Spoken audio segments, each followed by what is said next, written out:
नमस्कार, मैं हूं अंकुर और आप देख रहे हैं सत्यहिंदी.com। सत्य हिंदी का एंड्रॉइड ऐप डाउनलोड करने के लिए डिस्क्रिप्शन में जाइए, वहां पे एक लिंक दिया गया है, वहां से आप डाउनलोड कर सकते हैं। अब एक नजर डाल लेते हैं अब तक की खबरों पर। प्रधानमंत्री नरेंद्र मोदी के फिरोजपुर दौरे को लेकर सुरक्षा में हुई चूक के मामले में सुप्रीम कोर्ट में शुक्रवार को सुनवाई हुई। सुनवाई के दौरान केंद्र सरकार की ओर से पेश हुए सॉलिसिटर जनरल तुषार मेहता और पंजाब सरकार के अटॉर्नी जनरल ने अपने तर्क रखे। सुप्रीम कोर्ट इस मामले में सोमवार को फिर से सुनवाई करेगा। एसजी तुषार मेहता ने सुप्रीम कोर्ट से कहा कि पंजाब सरकार प्रधानमंत्री की सुरक्षा में हुई चूक के मामले की जांच नहीं कर सकती। एसजी ने कहा कि ऐसी संभावना है कि घटना अंतर्राष्ट्रीय आतंकवाद से जुड़ी हो। एसजी ने सुप्रीम कोर्ट से कहा कि स्थानीय पुलिस प्रदर्शनकारियों के साथ चाय पी रही थी। उन्होंने कहा कि वो अदालत को इस बात के लिए धन्यवाद देते हैं कि उसने इस मामले का संज्ञान लिया। सुप्रीम कोर्ट में पीएम की सुरक्षा में चूक के मामले में सुनवाई के दौरान केंद्र सरकार की ओर से पेश हुए सॉलिसिटर जनरल तुषार मेहता ने कहा, यह घटना भारत के लिए अंतर्राष्ट्रीय स्तर पर शर्मिंदगी का कारण बन सकती है और ये रेयरेस्ट ऑफ रेयर घटना है। एसजी तुषार मेहता ने अदालत से कहा कि पीएम का काफिला जब सड़क पर चलता है तो राज्य के डीजीपी से इस बारे में पूरी सलाह ली जाती है। जब डीजीपी कहते हैं कि रोड पूरी तरह साफ है तभी काफिला आगे बढ़ता है, लेकिन उन्होंने सड़क जाम होने को लेकर कोई चेतावनी नहीं दी। एसजी तुषार मेहता ने अपनी दलील में कहा कि प्रधानमंत्री के काफिले के आगे एक गाड़ी भी चल रही थी, लेकिन स्थानीय पुलिस ने इस गाड़ी में मौजूद सुरक्षा कर्मियों को भी नहीं बताया कि फ्लाईओवर पर रास्ता जाम किया हुआ है। संयुक्त किसान मोर्चा ने प्रधानमंत्री मोदी के जान को खतरा वाले नैरेटिव को खारिज कर दिया है और कहा है ये किसान आंदोलन को बदनाम करने की कोशिश है। इसने एक बयान जारी कर कहा है कि प्रधानमंत्री की यात्रा रोकने या उनके कार्यक्रम में अड़चन डालने का कोई कार्यक्रम नहीं था। इसने तो ये भी दावा किया है कि प्रदर्शन करने वाले किसानों को इसकी कोई पुख्ता सूचना नहीं थी कि प्रधानमंत्री का काफिला वहां से गुजरने वाला है। किसान यूनियनों के संगठन ने आरोप लगाया कि रैली की विफलता को ढकने के लिए प्रधानमंत्री ने पंजाब प्रदेश और किसान आंदोलन को बदनाम करने की कोशिश की है। पंजाब सरकार ने प्रधानमंत्री मोदी की फिरोजपुर यात्रा के दौरान सुरक्षा उल्लंघन पर गृह मंत्रालय को एक रिपोर्ट सौंपी है। पंजाब के मुख्य सचिव अनिरुद्ध तिवारी ने एक रिपोर्ट सौंपी जिसमें सुरक्षा उल्लंघन की घटनाओं के क्रमवार विवरण दिया गया है। मुख्य सचिव ने गृह सचिव को सूचित किया है कि पुलिस में मामला दर्ज कर लिया गया है और राज्य सरकार ने घटना की जांच के लिए एक समिति का गठन किया है और 3 दिनों में रिपोर्ट सौंपने के लिए कहा है। पीएम मोदी के 15-20 मिनट तक फ्लाईओवर पर फंसे रहने के मामले में पंजाब कांग्रेस अध्यक्ष नवजोत सिंह सिद्धू ने तंज कसते हुए कहा है कि पीएम तो केवल 15 मिनट फंसे रहे और परेशान हो गए, जबकि कृषि कानूनों की वापसी के लिए किसानों को 1 साल से अधिक समय का इंतजार करना पड़ा। आखिर ये दोहरा मापदंड क्यों?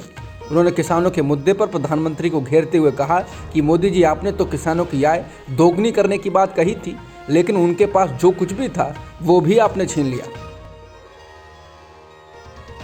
नीट पीजी काउंसलिंग के मामले में सुप्रीम कोर्ट ने फैसला सुना दिया है। जस्टिस डीवाई चंद्रचूड़ और जस्टिस एएस बोपन्ना की विशेष बेंच ने ओबीसी को 27%, आर्थिक रूप से कमजोर वर्गों यानी ईडब्ल्यूएस के 10% आरक्षण को बरकरार रखा है। अदालत ने कहा कि काउंसलिंग को जल्द शुरू किया जाना जरूरी है। ईडब्ल्यूएस वर्ग के छात्रों के लिए इस साल आय की सीमा 8 लाख रुपए रहेगी। इस मामले में जल्द काउंसलिंग को लेकर जूनियर डॉक्टर्स ने कुछ दिन पहले दिल्ली में जोरदार प्रदर्शन किया था। अदालत ने पहले भी कहा था कि देश के हित में नीट पीजी की काउंसलिंग को शुरू किया जाना चाहिए। काउंसलिंग 25 अक्टूबर से शुरू होनी थी, लेकिन मेडिकल काउंसलिंग कमेटी ने सुप्रीम कोर्ट के निर्देश पर इसे टाल दिया था। दिल्ली के स्वास्थ्य मंत्री सत्येंद्र जैन ने कहा कि आज दिल्ली में 17,000 के करीब मामले आ सकते हैं। इसके अलावा पॉजिटिविटी रेट भी 17% के आसपास होगा। इससे एक दिन पहले दिल्ली में 15,000 से अधिक मामले दर्ज किए गए, जिसके साथ ही दिल्ली में सक्रिय मामले 31,498 हो चुके हैं। भारत में कोरोना संक्रमण की रफ्तार एक बार फिर तेजी से बढ़ गई है। इसके कारण बीते 24 घंटों में कोरोना संक्रमण के 1,17,100 नए मामले सामने आए हैं। ये मामले बीते दिन के मामलों से 28.8% ज़्यादा हैं। बीते 24 घंटों में 302 लोगों की जान गई है। कल कोरोना के 90,928 नए मामले सामने आए थे। इससे पता चलता है कि संक्रमण बेहद तेज रफ्तार के साथ फैल रहा है। बीते साल 6 जून के बाद ये पहला मौका है जब कोरोना के 1 लाख से ज़्यादा मामले आए हैं। 6 जून को कोरोना के 1,14,460 नए मामले सामने आए थे। विश्व स्वास्थ्य संगठन यानी WHO के प्रमुख ने कहा है कि ओमिक्रॉन वेरिएंट को हल्के में नहीं लिया जाना चाहिए। उन्होंने कहा कि ऐसा लगता है कि ओमिक्रॉन वेरिएंट डेल्टा के मुकाबले कम खतरनाक है, विशेषकर उन लोगों के लिए जिन्होंने टीका लगवा लिया है, लेकिन इसका ये अर्थ नहीं है कि इसे माइल्ड कहा जाए। पहले के वेरिएंट के ही तरह ओमिक्रॉन के कारण भी लोग अस्पताल में भर्ती हो रहे हैं। उन्होंने कहा कि ओमिक्रॉन की वजह से तेजी से फैल रहे कोरोना संक्रमण ने दुनिया भर की स्वास्थ्य सेवाओं पर दबाव बढ़ा दिया है। बुल्लीबाई ऐप के तार मध्य प्रदेश से भी जुड़ गए हैं। मामले में हुई चौथे आरोपी की गिरफ्तारी के बाद सामने आया राजस्थान का मूल निवासी छात्र वेल्लोर इंस्टीट्यूट ऑफ टेक्नोलॉजी के मध्य प्रदेश स्थित कैंपस से बीटेक कर रहा है। बुल्लीबाई ऐप का मास्टरमाइंड इसे ही बताया जा रहा है। आरोपी की गिरफ्तारी के बाद मध्य प्रदेश पुलिस सक्रिय हो गई। दिल्ली पुलिस के द्वारा असम के जोराहाट से पकड़े गए इस आरोपी का नाम नीरज बिश्नोई है। वो 20 साल का है। वीईटी के मध्य प्रदेश के सीहोर स्थित कैंपस में कंप्यूटर साइंस शाखा में 2 साल पहले उसका एडमिशन हुआ था।